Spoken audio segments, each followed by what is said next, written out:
It's Rob and Sandra from My Wife the Dietitian, and this is Nutrition Nuggets. Yeah, we're going to be discussing nightshades and why do some people avoid them? Nightshades.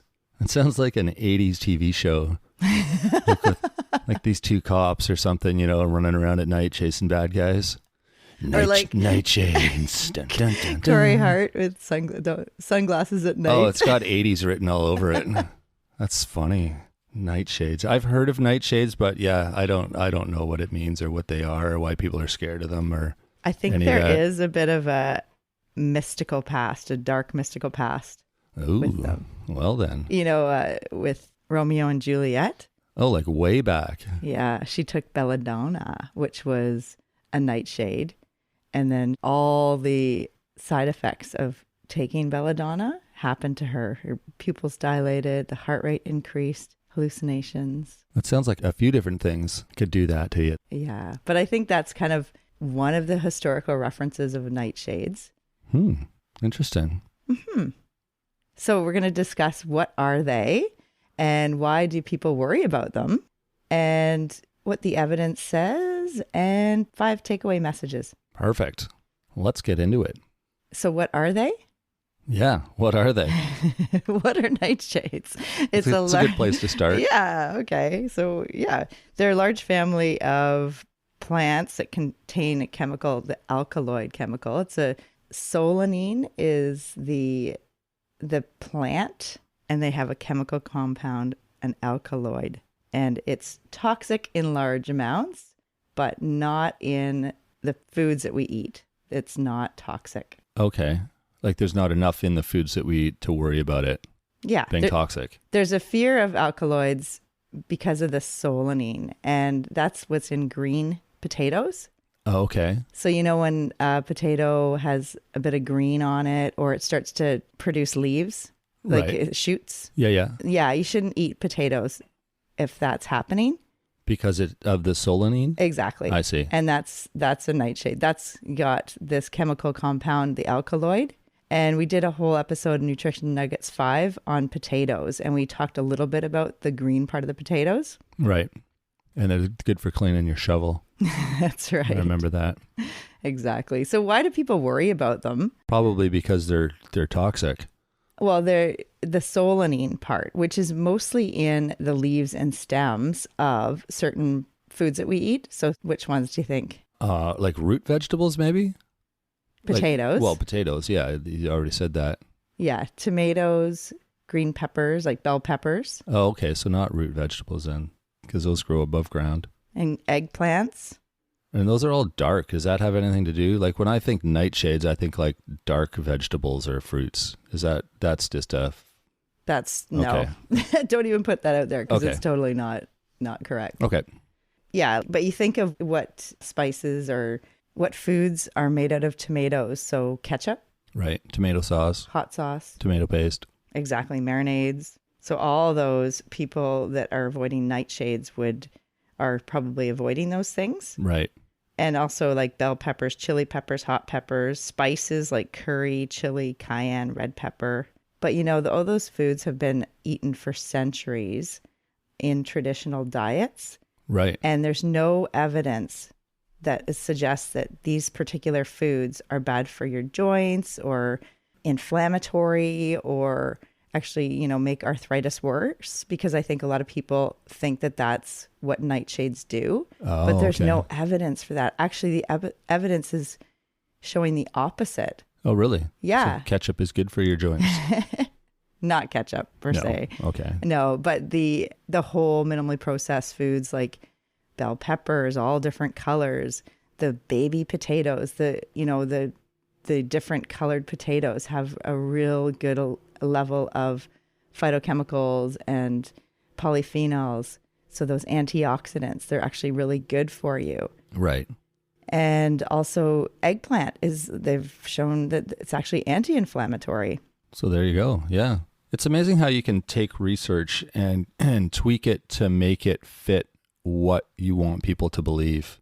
It's not difficult to do. I've got a bit of a background in this, and it's amazing how you can convince people of just about anything, and you can take data that's factual and sort of presented in a way that makes it look like it's legitimate. So that's why there's all these studies and I say in air quotes research that's been done, and people are like, oh, but it says right here, it says blah blah blah, but you have to dig a little deeper and look at how they did the research, how they used the facts, and in order to get the end result. And once you do that, then you're like, wait a minute, that's not quite accurate. So yeah, exactly. And it's actually, the capsaicin that's in chili peppers. yeah. And it's actually suggested to use a little bit of that to help inflammatory conditions like arthritis. Yeah, I've heard that. Yeah. And that's interesting because people fear that, and it's helpful. So it's the dose that makes a poison too. So the deadly nightshades like the belladonna we discussed, or if you ate green potatoes, but it's actually, you'd need a lot. You'd have to eat a lot of those green parts of the potato to actually feel sick and get some of those symptoms that I mentioned about the pupils dilating and increased heart rate and hallucinations. Right. I think there's some diets like the paleo diets that are promoting anti-inflammatory for arthritis, rheumatoid arthritis, fibromyalgia. They might say no nightshades, but really the evidence isn't backing that claim. So, I mean, there are those alkaloids, those chemical alkaloids in the leaves and stems of those nightshade plants, like the tomatoes, the potatoes, the eggplant, the bell peppers. But the amount we eat in food does not translate into a problem for inflammatory processes. Right. Gotcha. Now, in saying that, some people could have an intolerance or an allergy, and they just say, oh, eating tomatoes really makes my joints flare up. So it's hard to know if it's placebo or if it's really an intolerance or a sensitivity, or maybe people get digestive symptoms eating certain foods. So that's a whole different thing. But it's interesting how you hear in the media nightshades and, oh, I can't eat nightshades. And people just kind of self-diagnose and say, oh, I can't eat those foods. Right, exactly. And then that translates them not including those healthy, good quality, whole, minimally processed foods. And maybe they're going to be eating processed packaged foods in that place. And then, so that's actually not good, because bottom line, one of the take-home messages is to try to reduce your ultra-processed packaged food intake. So looking at episode 24 that we did, the ultra-processed foods, we need to kind of eat more whole, minimally processed foods and less of the packaged and processed. Yeah, exactly. Also, I think on episode 19, we did one on anti-inflammatory diet. So we talked all about different foods to help with inflammation in the body. Yeah. Because the nightshades, they say, like, that's the claim. They say they're good or they're bad. They create inflammation, so you want to avoid them. Yeah, which right? There's no basis to that at all. It's actually the opposite. So what's the take-home message here? Well, there's 5, isn't there? Yeah. Okay. And we just said one of them, about to reduce your ultra-processed food intake. So the highly processed foods that are in, a package and that are made, like man-made almost. Yeah, and a lot of those have the health halo. Like they're tagged as a health food to eat instead of these nightshades or whatever. Like I think of the gluten-free products, but they're gluten-free maybe, but they're also ultra-processed. Exactly. So is that better? I know. In episode 38, we did all about 10 foods that aren't as healthy as we think, because we talk about the health halo, like you mentioned. So that's another one to rewind back to episode 38. So the second takeaway message is actually to eat more like the Mediterranean diet. So lots of plant foods, minimally processed, vegetables and fruits, whole grains. Legumes. Yes. Exactly. So that's actually shown to be very helpful for health and to possibly help with longevity. It's part of the mind diet to help with preventing dementia. Like there's so many benefits to the Mediterranean diet. And guess what they eat in the Mediterranean? Lots of tomatoes. Yeah, Right? and red bell peppers. Eggplant. Absolutely. Eggplant, exactly. So that's the next takeaway message is tomatoes are loaded with lycopene, which is a phytochemical that's actually shown to help with different types of cancer. Prostate cancer is one that comes to mind for sure.